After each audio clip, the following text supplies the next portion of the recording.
मी पूजा कारेकर पोटपूजामध्ये आपल्या सगळ्यांचं स्वागत करते। श्रावण महिना आला की आमच्या आई आयरोया करायची।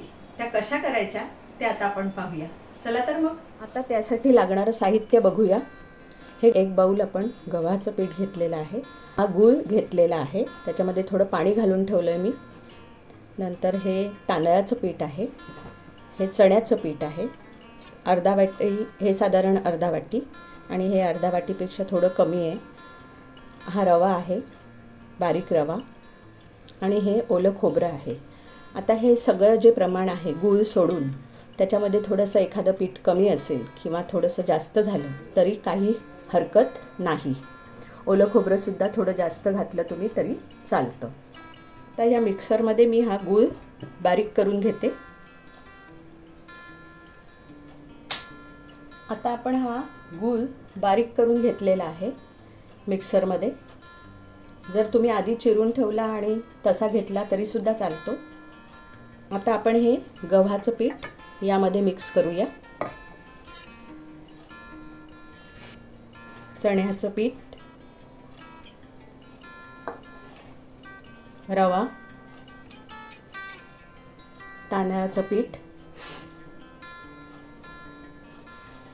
चवीपुरतं मीठ,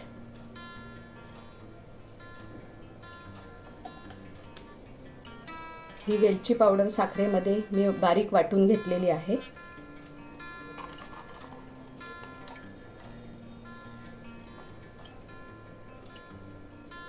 आणि थोडं पाणी। पाणी आपल्याला मिक्सरला लावल्यानंतर जशी गरज भासेल तसं थोडं थोडं घालून आपण ते मिक्सचर छान करून घेणार आहोत। हे मी मिक्सरला असं बारीक करून घेण्याचं कारण असं की त्याच्या गुठळ्या होतात, हाताने करायला आणि गुठळ्या मोडायला खूप वेळ जातो। मिक्सरमध्ये अगदी झटपट होतं म्हणून मी ते मिक्सरला करून घेतलं। त्याच्यामध्ये आता आपण हे ओलं खोबरं घालायचं आहे आणि फक्त 1-2 मिनटं फिरवून घ्यायचं। आता हे मिश्रण आपलं झालेलं आहे, साधारण आपण भजीला जसं पीठ बनवतो तसं। तर आता आपण ह्याच्या आयरोया तेलामध्ये तळून घेऊया।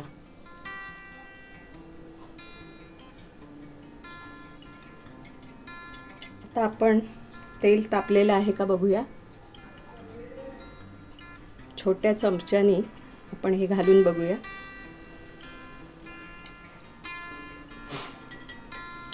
आता तेल तापलेलं आहे।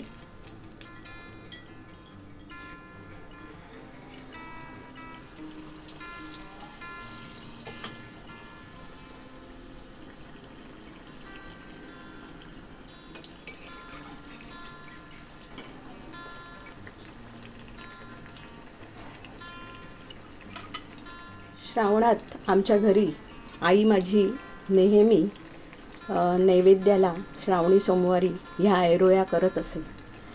त्याची एक आठवण आईची। तर ह्या आयरोया खूप छान लागतात, फक्त तेल जास्त जरा खेचतात। तर आपण टिश्यू पेपरवर ठेवायचं आणि त्याचं तेल थोडं काढून घेऊ शकतो। आता हे झालेलं आहे, आता आपण हे काढून घेऊया।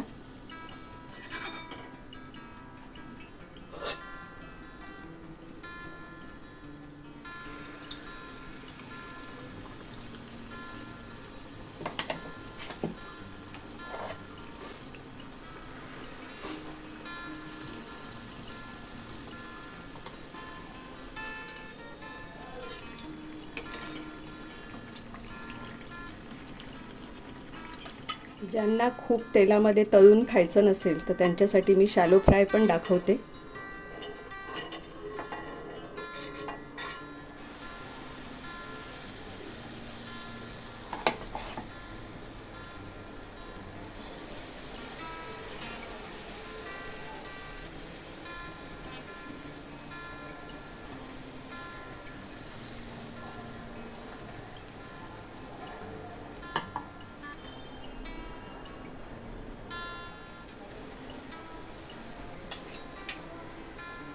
ज्यांना डीप फ्राय आवडत नसेल त्याने असं शॅलो फ्राय केलं तरी काही हरकत नाही।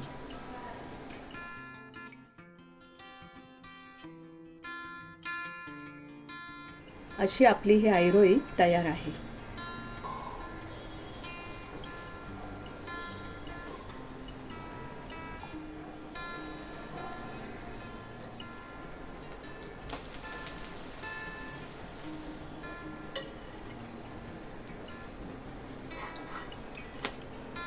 आता हा दोन्ही बाजूनी अगदी छान गुलाबी झालेला आहे.